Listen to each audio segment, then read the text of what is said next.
Find out कर लेते हैं। जिस समास के पूर्व यानी पहला पद जो है संख्यावाची विशेषण हो और वे किसी समूह का बोध करवाए। ठीक है, इसको इसमें ट्रिक याद रखनी है कि इसमें ना अंत में समाहार या समूह शब्द आता है। ठीक है, अब मैं इसमें कुछ योग्य इंपॉर्टेंट बातें जो आपको याद रखनी है कि सिंपल द्विगु समास में प्रायः जो पूर्व पद होगा वो संख्यावाचक होगा। संख्या मतलब नंबर्स होंगे, सामने पता चलेगा आपको। द्विगु समास में प्रयुक्त संख्या जो है किसी समूह का बोध करवाएगी। मैंने बताया ना, समाहार या समूह शब्द आएगा, समूह का बोध कराएगी। पर यह बात बहुत इंपॉर्टेंट है, ये याद रखना, किसी अन्य अर्थ की ओर नहीं जाएगी। जैसे मैं बोलूं 10 आनन, देखिए ये मैंने अभी आपको बहुब्रीहि में पढ़ाया, 10 संख्या है ना, पहले पूर्व में 10 आ रहा है, पर आनन, यहाँ पे रावण की बात हो रही थी, आनन यानी जिसके 10 सर हैं, पर यहाँ पे ऐसा नहीं होगा। ठीक है, यहाँ पे क्या होगा कि किसी समूह की बात हो रही होगी, किसी मतलब एक ग्रुप की बात हो रही होगी। ठीक है, तो अब जैसे ये जो उदाहरण है आपको इससे और कभी कभी क्या होगा, इसका विग्रह करने पर समूह या समाहार शब्द प्रयुक्त होगा, कभी कभी नहीं, हमेशा ऐसा ही होगा। तो उदाहरण के लिए जैसे मैं बोलूं आपको पंचवटी, पंचवटी समसामयिक पद यानी अपना समस्त पद।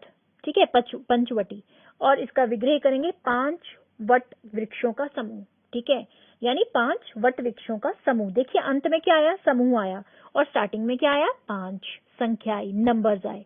ठीक है, इसी तरह से चौराहा, चौ मतलब 4, राह मतलब रास्तों का समाहार या समूह।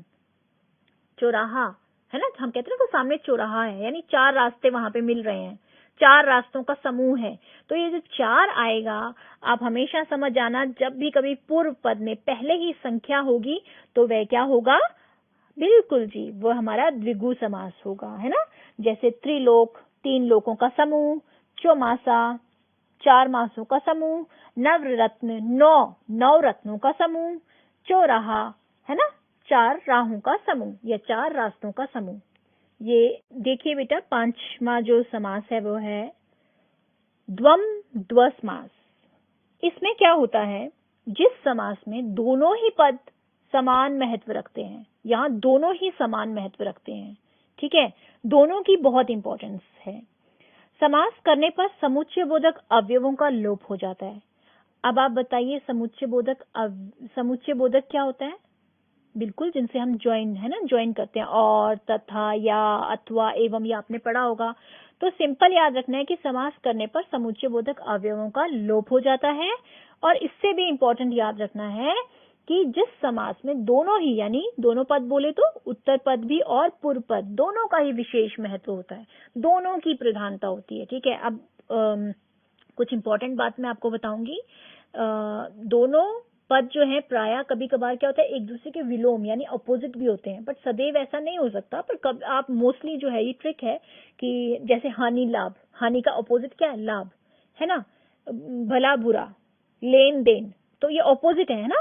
तो और क्या है कि इसका विग्रह करने पे, यानी इसको अलग करके जब हम लिखेंगे तो और अथवा या का प्रयोग होता है, और का या, जैसे हानि लाभ है, हानि लाभ में आप दोनों ही पद यहाँ पे क्या है, प्रधान है, दोनों ही पदों की महत्वता है। अब हानि लाभ में अगर मैं हानि या लाभ लगा दूं, या लगाया ना, तो मैंने स्टार्टिंग में ही बताया आपको कि इसका विग्रह करने पर और या अथवा या लगता है, और या, तो ये दोनों चीजें आप याद रखना। और इसमें दोनों पद जो हैं प्रधान होते हैं, जैसे पाप पुण्य, गंगा यमुना, हार जीत, ऊंच नीच, है ना, माता पिता, भला बुरा, नर नारी, तो ये हैं हमारे, इसे हम द्वंद्व समास कहते हैं। और सबसे लास्ट समास अब हम आपको पढ़ाएंगे।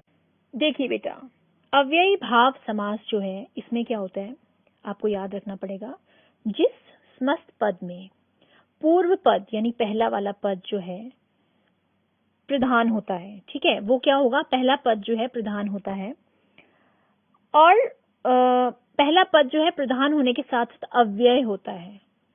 और आपको याद होगा अव्यय क्या होते हैं, वे शब्द जो लिंग, वचन, कारक, काल के अनुसार नहीं बदलते, उन्हें अव्यय कहते हैं। हमने पढ़ा था ना, अविकारी शब्द, ये वर्ब अविकारी शब्द वह शब्द होते हैं जिनमें कोई विकार उत्पन्न नहीं होता, जिनमें कोई परिवर्तन नहीं होता, तो ये वही शब्द हैं, ठीक है। ये स्त्रीलिंग और पुल्लिंग के लिए same as it is use होते हैं, इनमें कोई डिफरेंस नहीं होता, ठीक है। तो ये याद रखना कि पहला जो पद होगा वो एक तो प्रधान होगा और दूसरा पहला पद जो होगा अवयव होगा, और अवयव क्या होता है, जो बदलते नहीं है, जिनमें विकार नहीं उत्पन्न होता, ठीक है।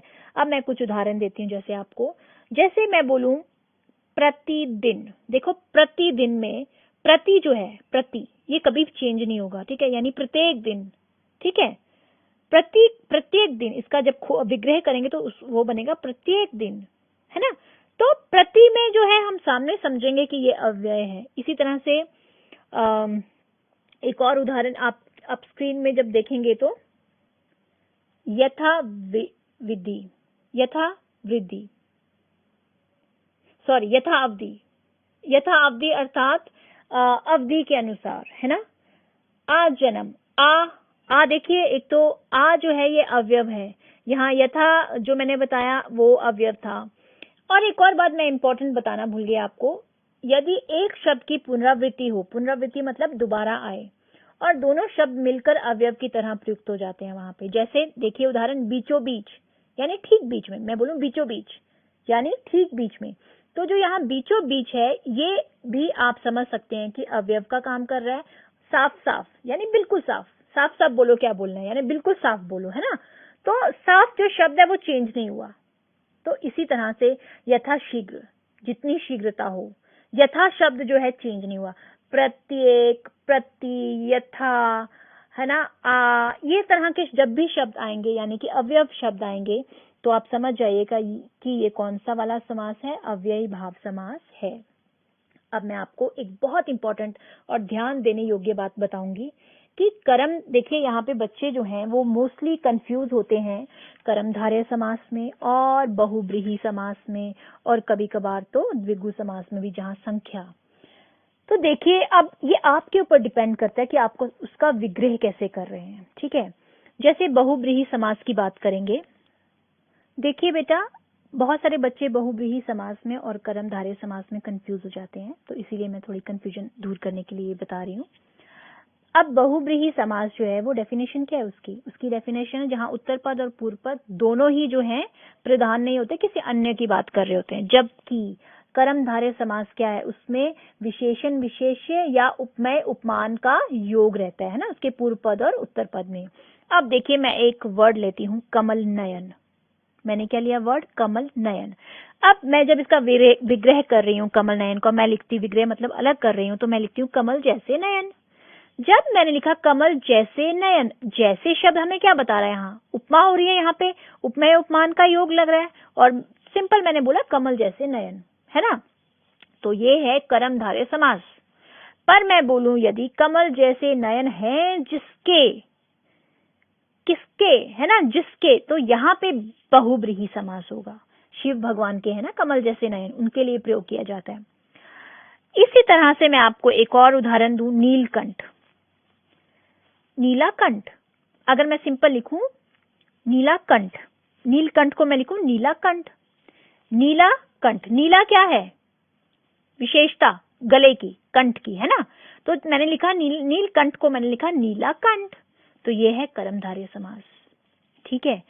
पर मैं लिखूं नीलाकंठ है जिसका, तो आप समझ जाएंगे यहाँ पे जिसका शब्द आया है और ये शिव भगवान के लिए यूज हो रहा है। तो जहाँ पे आप इस तरह से उसका विग्रह करेंगे कि नीलाकंठ है जिसका, तो याद रखना हमेशा वो होगा हमारा कौन सा, बहुब्रीहि समास। और जब मैं बोलूं नीलाकंठ, सिंपल नीलकंठ को आपने लिखा नीलाकंठ यानी नीला गला, तो वह होगा हमारा कर्मधारय समास। इसी तरह से आप देखेंगे स्क्रीन पे मैंने 2-3 और एग्जाम्पल रखे हुए हैं लिख के, सो दैट आप लोगों की कंफ्यूजन जो है वो पूरी तरह से दूर हो जाएगी। बच्चे बहुत टेक्निकल टॉपिक है, इसमें से बहुत इम्पोर्टेंट टॉपिक है, टेक्निकल भी है क्योंकि इसे बिल्कुल है ना ध्यान में रख के आपको समझना पड़ेगा। आशा करती हूँ कि आपको ये टॉपिक जो है बहुत अच्छी तरह से समझ आया होगा। Thank you.